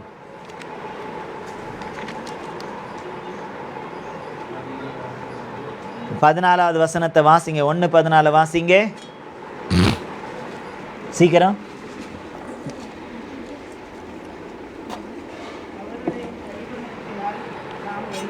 1:14 அவருடைய பரிபூரணத்தினால் நாம் எல்லோரும் கிருபையின் மேல் கிருபை பெற்றிருக்கிறோம். யோவான் எழுதின சுவிசேஷம் 1 அதிகாரம் 14 வசனம். 14 அந்த வார்த்தை மாம்சமாகி கிருபையினாலும் சத்தியத்தினாலும் நிறைந்தவராய் நமக்குள்ளே வாசம் பண்ணினார். அவருடைய மகிமையை கண்டோம். அது பிதாவுக்கு ஒரே பேரானவருடைய மகிமைக்கு ஏற்ற மகிமையாகவே இருந்தது. பாருங்க, இயேசு எப்படி வந்தாரா? यीशु कैसे आया है? அவர் வார்த்தை, उनका वचन, அந்த வார்த்தை மாம்சமாகி उनका वचन देदारी हुआ। கிருபையினாலும் சத்தியத்தினாலும் நிறைந்தவராய் நமக்குள்ளே வாசம் பண்ணிறார். अनुग्रह सच्चाई से पूर्ण होकर हमारे बीच அவருடைய மகிமையை கண்டோம். उनकी महिमा को அந்த மகிமை எப்படி இருந்துச்சு? பிதாவை வெளிப்படுத்தக்கூடிய மகிமையாயிருந்தது. महिमा जो था पिता को प्रकट அப்ப करने பிதா அனுப்பின மன்னா पिता ने भेजा हुआ वो मन्ना को முற்பிதாக்களுக்கு கொடுத்தது தூத போஜனம், पूर्वजों को दिया हुआ वो स्वर्गदूत का நமக்கு கொடுத்தது உண்மையான அவருடைய வாயிலிருந்து வந்த மன்னாவாகிய இயேசு. हमें दिया हुआ उनके मुंह से आने हुआ वचन जो है वो यीशु। வார்த்தை என்ற மன்னாவாகிய இயேசு. वचन के द्वारा आया वो यीशु।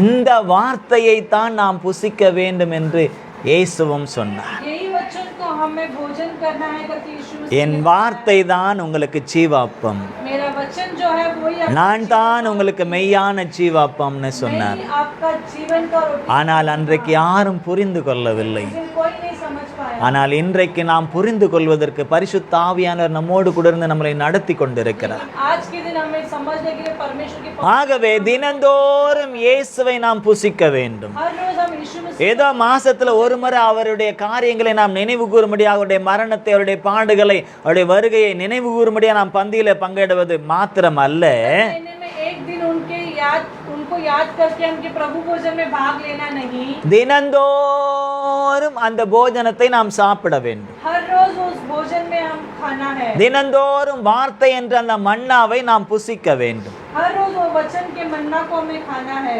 தினந்தோறும் அவர் அதிகாலையில் அதை கொடுக்கிறார். हर रोज परमेश्वर सुबह में देता வசனம் எல்லாம் அதற்கு ஒத்து இருக்கிறது. वचन उसके அதிகாலையில் என்னை தேடுகிறவன் கண்டடைவான். बोर के समय जो मुझे ढूंढेगा वो ஹல்லேலூயா, ஹல்லேலூயா. நீங்க காலையில நேரத்துல எழுந்த வேதத்தை வாசித்து பாருங்க, அது அப்படியே உங்க மனசுல விட்டு விலகாம அப்படியே பதிஞ்சிடும். बोर के समय उठकर आप शास्त्रों को पढ़ने से वो वचन आपके अंदर बस जाएगा। அதுக்கப்புறம் அது நாள் முழுவதும் உங்களுக்கு ஆகாரமா இருந்து கொண்டே இருக்கும். वो पूरे दिन आपके लिए भोजन के रूप में रहेगा। ஹல்லேலூயா, हालेलुया, ஹல்லேலூயா, हालेलुया, ஹல்லேலூயா. இன்றைக்கு அவர் கொடுக்கக்கூடியதான இந்த ஆகாரம் இந்த வாரம் முழுவதும் உங்களை பலப்படுத்தக்கூடியதாக இருக்கும். आज के दिन दिया हुआ ये भोजन जो ये हफ्ते भर के அதை நீங்கள் சேர்த்து வைத்து கொண்டு நீங்கள் அதை புசித்து கொண்டே இருக்க से வேண்டும். आप बटोर कर रखकर आप उसे खाना है। இப்ப கொடுத்துக்கிட்டு இருக்காருன்னா நீங்க அதை என்ன செய்யணும்? சேகரித்து கொண்டே இருக்கணும். वो जब दे रहा है तो आपको बटोरना है। நீங்க சேகரிக்காம பேனு எங்கேயாவது பார்த்துக்கிட்டு விட்டுருவீங்கன்னு சொன்னா बटोरने के बदले यहाँ वहाँ देखते रहने से கொடுத்து உங்களுக்கு பிரயோஜனம் இருக்காது. देखकर कोई फायदा नहीं। ஏன்னா வசனம் சொல்லுகிறது, ये वचन அந்த மன்னாவுடைய காரியத்தை நம்ம பார்க்கும் பொழுது जब वो मन्ना அது வெயில் ஏற ஏற என்ன ஆகுமா தெரியுமா? जब धूप बढ़ते जाता है, வெயில் ஏற ஏற என்ன ஆகுமா? 21வது வசனத்தை வாசிங்க. 16, 21.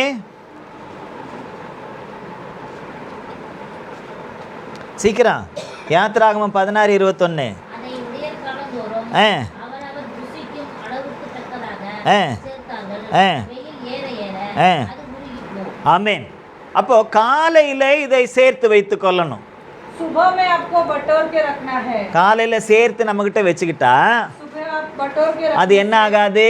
वो क्या உருகி போகாது. वो पिघल नहीं जाएगा। அவர் அனுப்பும் பொழுது அதை நம்ம சேகரித்து வைத்துக்கணும். जब वो बेचता है तो हम अपने எப்போ? காலையிலக்கு வச்சுக்கணும், सुबह के लिए भी बटोर, மத்தியானத்துக்கு வச்சுக்கணும், दोपहर के लिए बटोर, நைட்டுக்கும் வச்சுக்கணும். रात के लिए இன்னும் நடுவில் நடுவில் தேவைப்பட்டா அப்பவும் கூட கூட போட்டுக்கலாம், தப்பே ஒன்றும் இல்லை. बीच बीच में की அவர் கொடுத்துட்றாரு, बटोर के रखना है। உங்களுக்கு வேண்டியதை கொடுத்துட்றாரு. आपके எப்பெல்லாம் சாப்பிடணும் அப்பெல்லாம் நீங்க எடுத்து சாப்பிட்டுக்கலாம். आपको जब भूख लगता है ஆனா நீங்க சாப்பிடாம காலையில் அவர் கொடுக்கும் பொழுது சாப்பிடாம நீங்க விட்டீங்கன்னா அதுக்கப்புறம் உங்களுக்கு அது வெயில் ஏற ஏற கிடைக்காம போயிடும். आप जब सुबह का भोजन नहीं खाओगे बटोर के रखोगे இந்த வெயில் வேற ஏற என்ன தெரியுமா?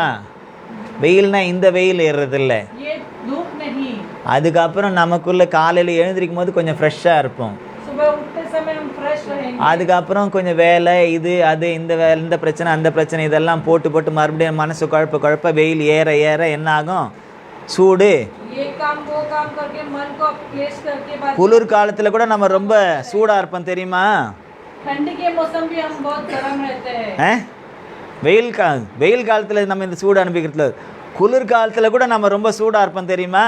गर्मी का गर्मी से இந்த உடம்பு சூட சொல்லலை, நம்ம மனசு சூட்ட சொல்கிறேன். அப்படி ஒரு கோபம் வரும், அப்படி ஒரு பிரச்சனை வரும், அப்படிப்பட்ட காரியங்கள் வரும். ऐसे गुस्सा और क्रोध हमारे अंदर आता है। அப்படி ஒரு வெயில் ஏற ஏற ஏற நமக்குள்ளே இருக்கிறது என்ன நடக்குதுன்னு நமக்கு பிபி ஏறிடும். ऐसे धूप बढ़ते बढ़ते हमारे अंदर प्रेशर बढ़ जाता ஜெயந்தி है। சிஸ்டர் கூட சொன்னாங்க, எனக்கு பிபி எப்படி ஏறிச்சுன்னு எனக்கு தெரியல, 200 கிட்ட போயிடுச்சு அப்படின்னாங்க. என்ன டென்ஷன் தெரில, அவங்களுக்கே தெரில, ஒன்றுமே வரல, அதுக்கான அறிகுறியே இல்லையா. ஆனாலும் பிபி 200 கிட்ட வந்துச்சு அப்படின்னாங்க. அதுக்கப்புறம் நார்மல் ஆயிடுச்சு இல்லையா? சரி, ஸ்தோத்திரம். அந்த மாதிரி வெயில் ஏற ஏற, அதாவது ஏதாவது பிரச்சனைகள் உருவாக வசனத்தின் மேல் நமக்கு நாட்டம் இல்லாமல் போய்விடும். जैसे धूप बढ़ते जाता है वैसे हमारे वचन के अंदर हम வசனத்தை நாம் தியானிக்க முடியாமல் போய்விடும். वचन को हम ध्यान नहीं कर सकते। உங்களுக்கு மட்டும் இல்லை, எனக்கும் அப்படிதாங்க. आपको ही नहीं இந்த पाना। காலையில் நேரத்தில் எழுந்து காரியங்களை நான் வசனத்தெல்லாம் வாசித்து எல்லாத்தையும் ப்ரேயர்லாம் பிடிச்சி முடிக்கலன்னா அந்த டைம் தள்ளி போச்சுனாலே அதில் மனசு லைக்காது. समय पर अगर वचन पढ़कर मन नहीं लगाने से बाद में का समय ஏன்னா அந்த நேரத்தில் வேற என்ன காரியம், வேற காரியங்கள்லாம் வந்துக்கிட்டே இருக்கும். நமக்கு उस समय पर दूसरा कुछ நம்ம உட்கார நினைச்சா கூட வேற எல்லாம் வந்துக்கிட்டே இருக்கும். हम बैठकर மனம் அதில் லைக்காது, लगेगा, அதில் முழுமையாக நாம் ஈடுபட முடியாது. उसमें पूरी तरह से हमारा ஆகவே அமைதியாக இருக்கக்கூடிய அந்த வேலையில் इसलिए वो शांत समय पर அவர் ஆகாரத்தை கொடுக்கறாரு. वो अपना भोजन देता है, ஏற்கனவே நமக்கு கொடுத்து வச்சிருக்கிறாரு. ऑलरेडी हमें देख कर रखा है। அல்லேலூயா. हालेलुया। அதை நாம் டெய்லி காலையில் எடுத்து நமக்குள்ளே அதை சேகரித்து வைத்து கொள்ளணும். हर रोज वो पढ़कर हम अपने आप अंदर उसे बसा, எவ்வளோ சேகரிக்கணும்? कितना बसाना है? ஒருத்தருக்கு ஒரு படி. एक जन को एक नाप, ஒரு படிக்கு எத்தனை ஆழாக்கு?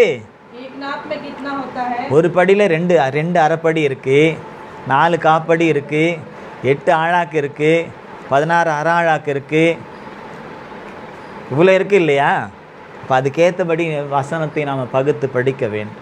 उसी तरह हम अपने वचन को भी बांट कर पढ़ना, வேதத்தை வாசிக்க வேண்டும், वचन को हमें சேகரித்து நமக்குள்ளே இதில் இருக்கிறது நமக்குள்ளே சேகரித்து வைத்து கொள்ள வேண்டும். इसके अंदर का जो कार्य है हम வேலைக்கு போறீங்களா? போங்க, போறதுக்கு முன்னால இதை சேகரித்து கொள்ளுங்க. டப்பா கட்டத்திலே முக்கியமா இருக்காதீங்க. काम पे जाते हैं तो उसके पहले इसको बटोर के लेना, डब्बा नहीं, இதை முதலாவது சேகரித்து கொள்ளுங்கள். इसे हम अपने अंदर காலையில் எழுந்து வேலை செய்யணுமா? முதல்ல இதை சேகரித்து கொள்ளுங்கள். सुबह उठकर काम करना है तो उसके पहले ஸ்கூலுக்கு போகணுமா? முதல்ல இதை சேகரித்து கொள்ளுங்கள். பிள்ளைங்க கவனிங்க, तो पहले इसको बटोर के जमा करना, இதை முதலாவது பிள்ளைகளுக்கும் சொல்லிக் கொடுங்க, கற்றுக் கொடுங்க.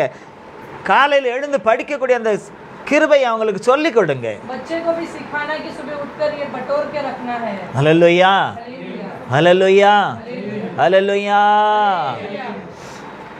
பிரெட் டோஸ்ட் போட்டு கொடுக்கலாம், ब्रेड टोस्ट बना के दे सकते हैं, முட்டை ஆம்லெட் போட்டு கொடுக்கலாம், अंडे का आमलेट बना के दे सकते हैं, இல்லை வேற இதை செய்யலாம், அதை செய்யலாம், நூடுல்ஸ் பண்ணி கொடுக்கலாம். दूसरा ये वो बना सकते हैं, எல்லாம் செஞ்சு கொடுங்க, सब कुछ बना के दो, தப்பு ஒன்றும் இல்லை. गलत कुछ नहीं, பிள்ளைங்க சாப்பிட்டு நல்லா இருக்கட்டும். खाकर अच्छा रहने दीजिए। அதை விட மேலானது இந்த ஆகாரம். उससे बढ़कर ये இதையும் பிள்ளைகள் ஒவ்வொரு நாளுக்கு வேண்டியதை சேகரித்து வைத்துக் கொள்வதற்கு, தங்களுடைய இருதயத்திலே சேகரித்து வைத்துக் கொள்வதற்கு வேண்டிய அந்த கிருபையை கற்றுக் கொடுங்கள். हर रोज के भोजन अपने अंदर बसाना है करके बच्चों को सिखाना है। ஹல்லேலூயா, ஹல்லேலூயா.